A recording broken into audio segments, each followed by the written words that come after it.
Okay, picture this. Your nation is completely defeated. I mean, utterly crushed. Your capital city, Jerusalem, it's gone, fallen in 586 BC.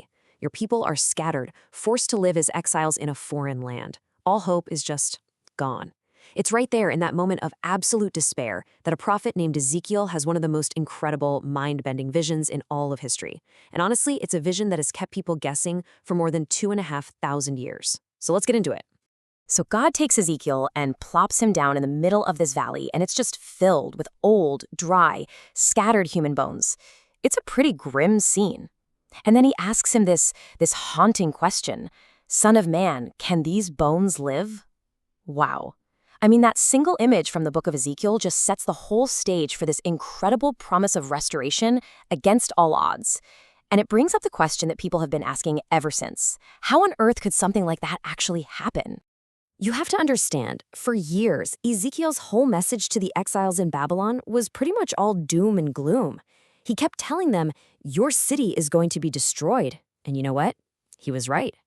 But then, once Jerusalem actually falls, his message does a complete 180. It's like he flips a switch, moving away from all that judgment and turning toward this unbelievable promise of hope and future blessings. So the judgment part is over. It's done. And Ezekiel could have totally gone the I told you so route, right? But he doesn't. Instead, he shifts everyone's focus completely to the future. He starts painting this incredible picture that isn't just about surviving. It's about a glorious full-scale rebirth, both for the nation and for them spiritually. And this is where the promise gets super specific. It's not just some vague things will get better message. No, it's like a two-part package deal. First, there's this deeply personal spiritual promise. God says he'll give them a new heart and a new spirit, basically a total inner transformation. But, and this is key, that spiritual promise is wrapped up inside a very physical, very national promise. God is going to gather them from all the nations and bring them back home, back into their own land. You see? The spiritual and the physical are totally locked together. Okay, and that right there brings us to the absolute heart of the matter. This is the central mystery we're exploring. For literally 2,500 years, people have been arguing about what this prophecy actually means. I mean, it's so vivid, so detailed. So the big question is, has it already happened? Is it maybe happening right now? Or is this something that's still way off in the future? This is the question. It's the one that has divided scholars and thinkers for centuries. Did this wild vision of a restored people in a restored land ever actually happen? Depending on how you answer that, you basically land in one of three major schools of thought.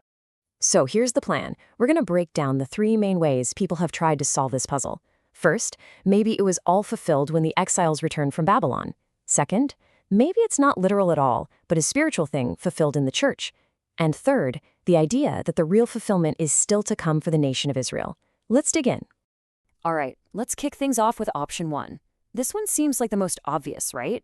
On the surface, it's simple. The people were in exile, Ezekiel prophesied they'd return to their land, and about 70 years later, they did. So case closed? Well, not so fast. It gets a little more complicated than that. Okay, so on the one hand, the argument for this view is pretty solid. Israel did return to the land, that's just a historical fact, and some scholars, like Elders and Payne, point out that the rampant idolatry that got them into trouble in the first place, it was pretty much gone after the exile. But then you look at the against column, and you start seeing the cracks. Ezekiel's prophecy described the land becoming like the Garden of Eden, and an end to all the warfare that devoured men. The reality? Well, it wasn't even close. It was a period of constant struggle. The actual historical event just doesn't seem to live up to the spectacular language of the prophecy. So what if we're looking at this whole thing the wrong way? That brings us to option two. This interpretation suggests we should stop looking for a literal physical fulfillment. The idea here is that the whole prophecy is symbolic. It's not about land and a nation, but about a spiritual reality, one that's fulfilled in the Christian church, which is sometimes called the New Israel. Now, the main evidence for this view hangs on a really interesting connection. You've got Ezekiel's promise of a new heart and a new spirit. Well, that sounds a lot like what the prophet Jeremiah called the New Covenant. And here's the kicker. The New Testament flat out says that Jeremiah's new covenant is fulfilled in the church. So the logic goes, if these two prophecies are talking about the same kind of spiritual renewal, and we know one of them applies to the church, then maybe Ezekiel's does too. So, the big plus for this view is that, yeah, the new heart promise is a perfect description of the Christian experience of being born again. It fits like a glove. But there's a huge problem. To make this work, you have to kind of ignore all the very specific, very repeated promises about the actual physical land of Israel. It's like you have to spiritualize it all away. As one scholar, H.L. Ellison, put it, you just can't banish the Israel of the Old Covenant from the picture. And that's a major, major hurdle for this interpretation. Okay, that brings us to our third and final option. This one basically says, hold on, what if it hasn't been fulfilled at all yet? Not in the past, with the return from exile, and not spiritually in the church. This view argues that we should be looking for a literal national fulfillment for the nation of Israel, and that it's still in the future. And what's so powerful about this argument is that, in a way, the text interprets itself. God literally tells Ezekiel, "Son of man, these bones are the whole house of Israel." He spells it out. So this isn't just a metaphor for individual spiritual life. It's a direct vision of a national resurrection. Remember their despair? They were saying, our bones are dried up, our hope is gone. And this vision is God's direct answer to that, very specific national cry. And it doesn't even stop there. The vision keeps going. Ezekiel is told to do this really interesting thing. Take 2 sticks, one for the southern kingdom of Judah and one for the northern kingdom of Israel, and then join them together so they become one stick in his hand. This is a powerful symbol of the reunification of a nation that had been split in two for centuries. I mean, you can't get much more national, political, and geographical than that. But, of course, it's never that simple, is it? Even among people who believe in a future fulfillment, there's a lot of debate about the details. For example, you have a commentator like J. Barton Payne who suggests the prophecy isn't a simple straight line.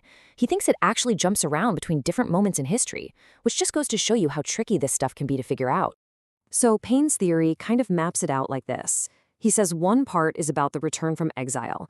The next part jumps forward to the first coming of Christ. Then it jumps back to something about the exile, and then it leaps way forward to the New Jerusalem and the millennium. It's a real time-hopping interpretation. And as you can probably guess, the biggest criticism of this cut-and-paste approach is that you risk shredding the flow of the passage, turning a powerful, coherent message into just a jumble of disconnected phrases. So, let's recap.